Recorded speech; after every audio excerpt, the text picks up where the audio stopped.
Meski pernah menggunakan sistem centang, tahun ini Indonesia kembali menggunakan sistem coblos dalam pemilihan umum. Nah, bagaimanakah sistem pemilihan umum di negara lain? Berikut informasinya. 23 Oktober 2011 merupakan hari bersejarah bagi Tunisia.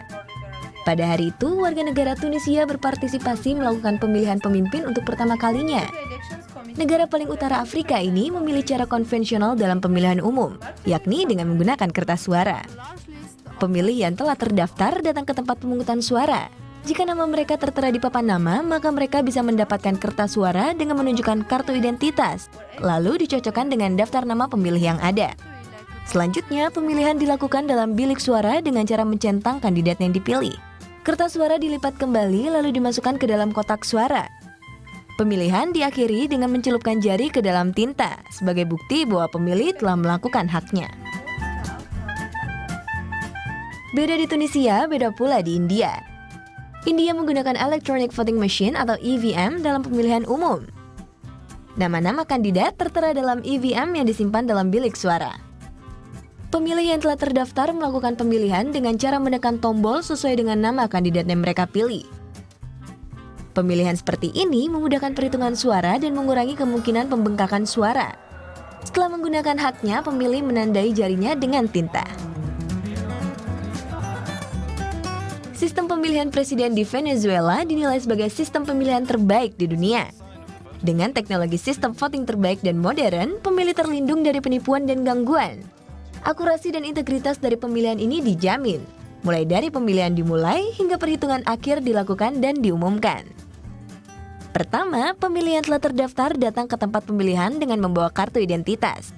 Dengan kartu identitas ini, biografi pemilih termasuk foto pemilih muncul di layar. Tidak hanya itu, alat ini juga mengecek pemilih melalui sidik jarinya, dicocokkan dengan data yang terdapat di dalam database. Setelah semua cocok, pemilih langsung melakukan pemilihan dengan menggunakan mesin pemilih. Di sini, pemilih mencari kandidat atau partai politik yang diinginkannya.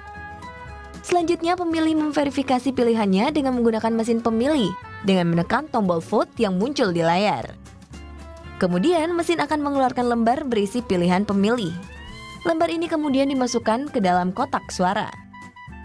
Proses pemilihan pun diakhiri dengan mengisi buku hadir dengan menyertakan sidik jari.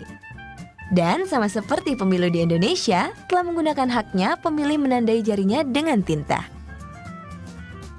Ya, ini selain di Indonesia yang juga sedang pemilu sebenarnya adalah ada di Afghanistan juga nih. Jadi baru-baru ini, awal April kemarin, pemilu Afghanistan ini bisa dikatakan berlangsung sukses. Ini diakui oleh BBC Indonesia dan juga sejumlah pemimpin dunia memuji pemilihan umum presiden di Afghanistan dengan mendeskripsikan berbagai pemungutan suara yang sukses. 12 juta suara. That's great, 12 juta. Tapi kalau misalnya 12 juta dibandingkan dengan Indonesia yang 200 sekian, tapi nggak nyampe 200 sekian, tapi yang jelas lebih dari 100 juta. Lebih dari 100 juta.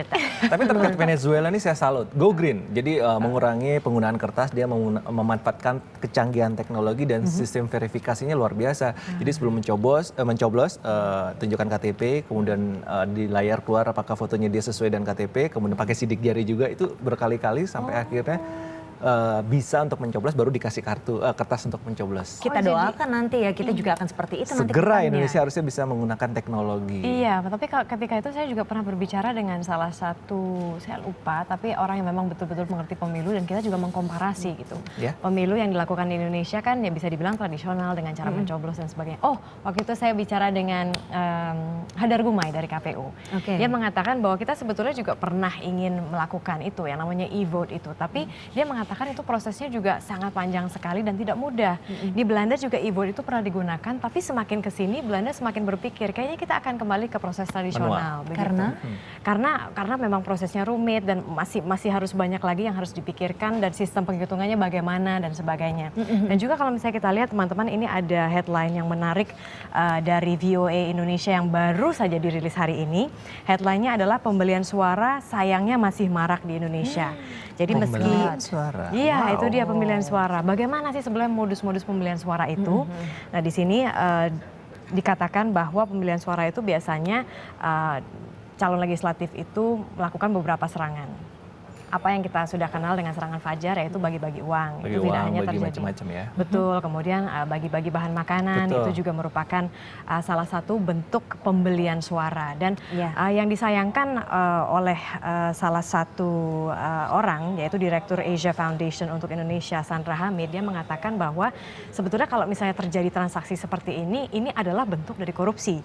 Kalau saya boleh meng-quote langsung dari dia, orang-orang yang tidak melihat praktik ini sebagai korupsi, mereka tidak melihat bahwa menerima uang sama dengan berkontribusi pada korupsi. Nah, ini mungkin yang tidak menjadi awareness masyarakat Indonesia. Dan juga kalau misalnya kita melihat kemarin itu tidak salah satu pengamat politik di Indonesia juga mengatakan bahwa trennya orang-orang yang biasanya menerima apakah itu bentuk uang atau bahan makanan dan sebagainya, ketika dia menerima apapun itu, belum tentu yang dipilih adalah orang yang memberikan itu gitu. Ya. Tapi sepertinya untuk menerima apapun bentuknya itu saya sedikit kurang setuju ya. Iya, Karena saya sepertinya juga setuju sih. mendukung. Iya, Tapi mendukung hari bad ini juga behavior. ada beberapa tempat yang tidak bisa melaksanakan pemilu caleg karena di Papua karena cuacanya buruk. Jadi pengantar surat-surat tidak sampai ke tempat tujuan. Oh, sayang sekali. Tapi berhubungan dengan pemilihan